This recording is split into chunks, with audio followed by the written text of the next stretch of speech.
Actually, I think that there is a great opportunity with AI. Personally, I don't see it as a threat to the artist, but I see it as a very strong supporting tool for the artist.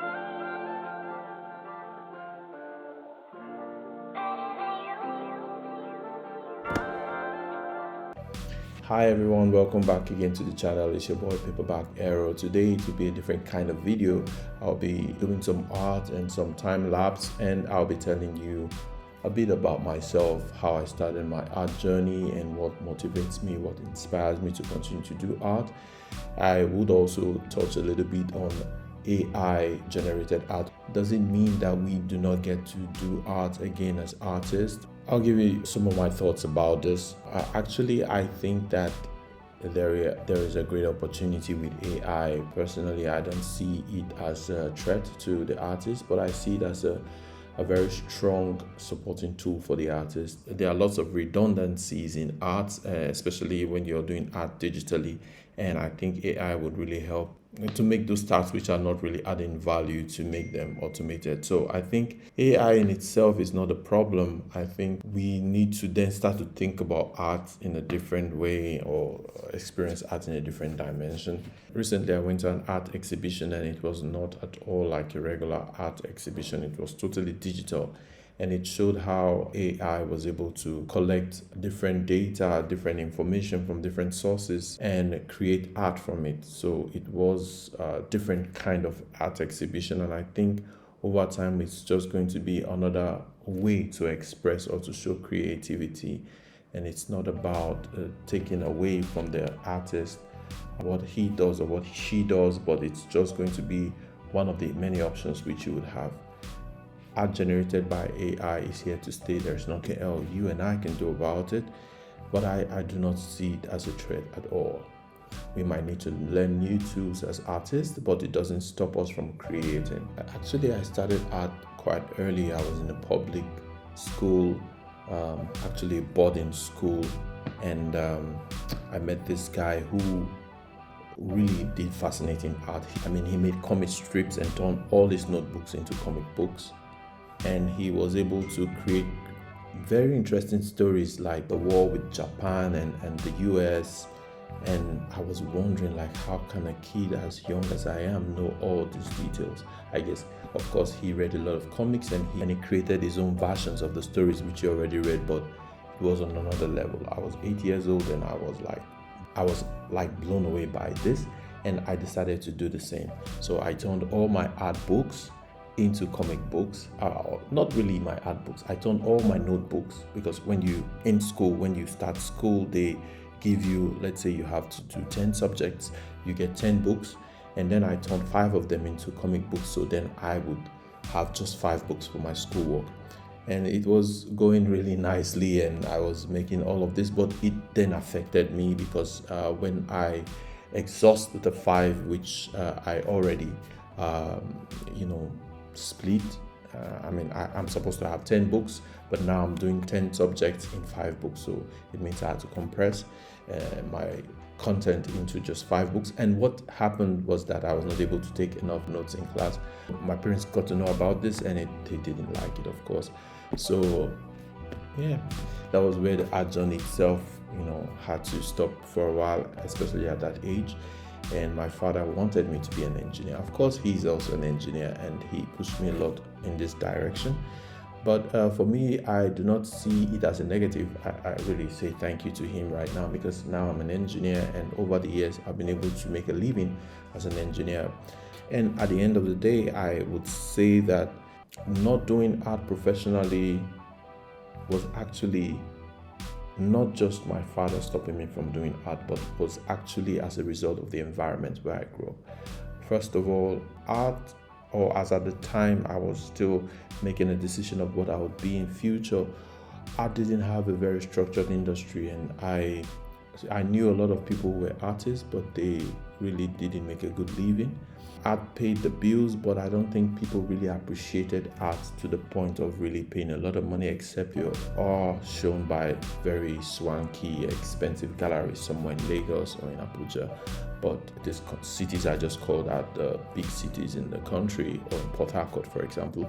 But art as an industry was not as big as it is right now. Even till today, I still don't think it's where it should be, even if we've seen some progress.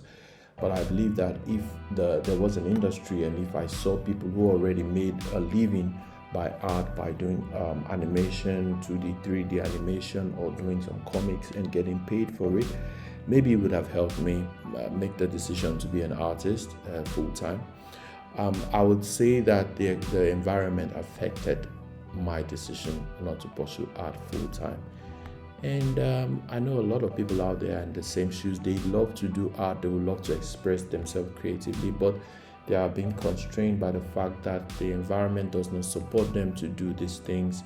If you live in the US, or if you live in some well-off country in Europe, I guess probably you would do this, and there is an industry around to support it.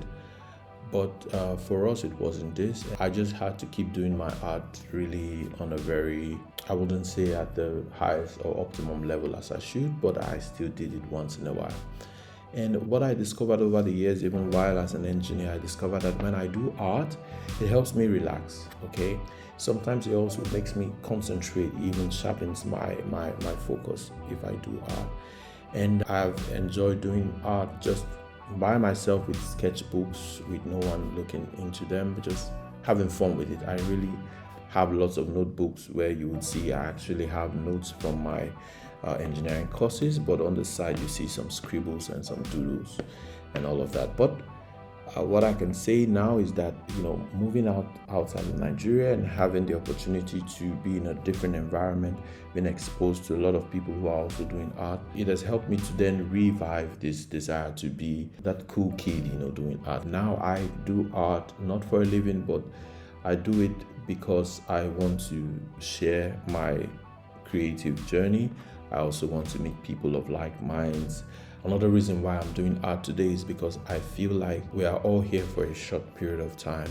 I mean, no one from the 19th centuries are here anymore. So no matter how much you try to pretend that is not going to happen, every one of us must leave one day.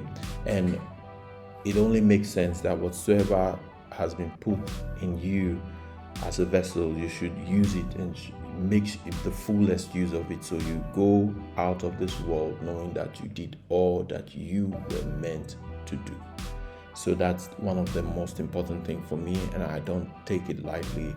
I believe that everyone who is out there who has some creative bone, please go use them. If you have a creative streak about you, go use it, because there is really a limited time for you to do all of this. And that is why I would love to keep doing my art. Also, it helps me to meet a lot of nice and creative people. I've really, really benefited from meeting such people and expressing myself in this way. I believe that art is part of being human.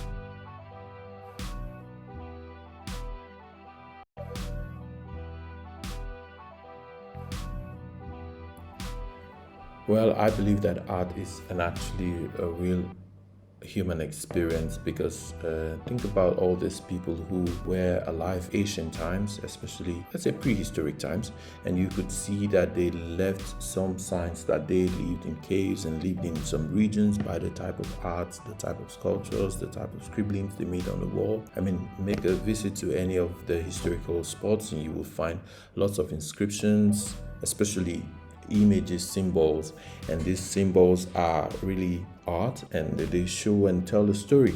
So I don't think art would ever be different from the human experience. The human experience would always involve some form of art. And you all know that, especially when it comes to communication, symbols and visuals are always much more easy to communicate or to carry the content of an idea. So when you have a line of text compared to when you have graphs or you have icons or you have infographics and whatsoever medium you might use, or even video, all of this turn out always to be the better choice to carry out the information or carry on the information. Great. So thank you very much for being a part of this video. I would definitely love to see your comments and see more people doing more art, see more people being their creative selves, see more people, really get out of their shells and do whatsoever that has been put in them to do on earth. And for me, it is always great to spend this time with you, having these talks and showing you my art. Hope to see you on the next one. You can like the video, you can subscribe to the channel, you can make your comments, and also you can reach out to me on all these platforms which are linked in the description. I would always love to hear from you. It's your boy Paperback Arrow signing out, and hope to see you on the next one.